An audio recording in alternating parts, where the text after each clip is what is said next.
For more perspective on China's economy, let's bring in Arthur Dong. He's a teaching professor at Georgetown University's McDonough School of Business.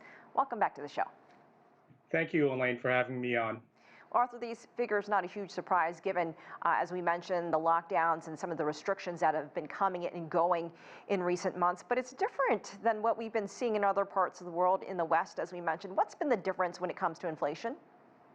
Well, the difference in inflation, where you saw most recently a tapering of inflation, consumer inflation in China, and while that's being greeted, a welcome piece of news for the average Chinese consumer, it's also signifies a moderating Chinese economy as demand within China starts to dry up. And so as a result of that, this does have some economists concerned as it is a signal of a waning Chinese economy. Now, we saw the rate cuts, as we mentioned, but what else is the Chinese government trying to do differently to support its economy? And what are some of the other options on the table, you think, in the coming weeks and months ahead? Yeah, we saw a close to 1 trillion renminbi injection of stimulus into the Chinese economy being provided by the PBOC. And that's certainly going to, help. But with waning demand for loans in the long run, this may not be the shot in the arm that the Chinese economy needs. Exports for the Chinese economy are slowing drastically, and the export machine being withheld as a result of COVID-related policies and lockdowns within China's cities, but also waning demand within two of the greatest economies, the United States and collectively the European Union. And so when you have two big portions of demand for China's exports start to, in a sense, dry up, that's going to signal a greater headwinds for the Chinese economy moving forward. And inside the country, you're talking about demand. How are Chinese consumers feeling? What is their mindset? What are they doing? And what would you say are their biggest concerns right now? Yeah, there are several. I think, when you look at most recently, 8 major cities have been imposed on a lockdown basis.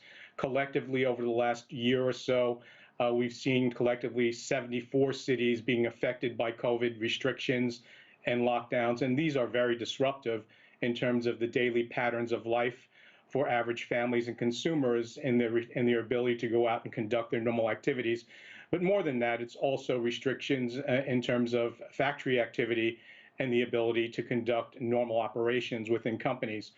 And so these things are weighing on the Chinese consumer as they worry about the sort of weakening within the Chinese economy, and thereby they're holding on to their wallets out of caution.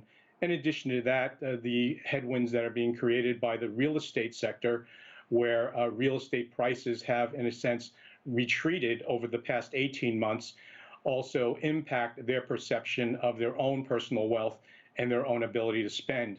And so all these factors taken in consideration are certainly having a significant impact in terms of the demand side of the equation within China, and that's reflected in the in the reverse movement of the inflation number within China.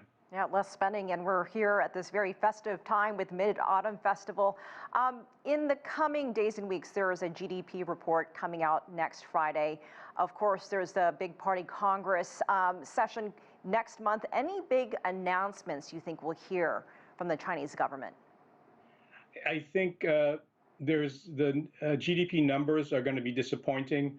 I think party leadership and the leadership within China has already acknowledged that their 5% growth target in GDP for the year is going to be missed.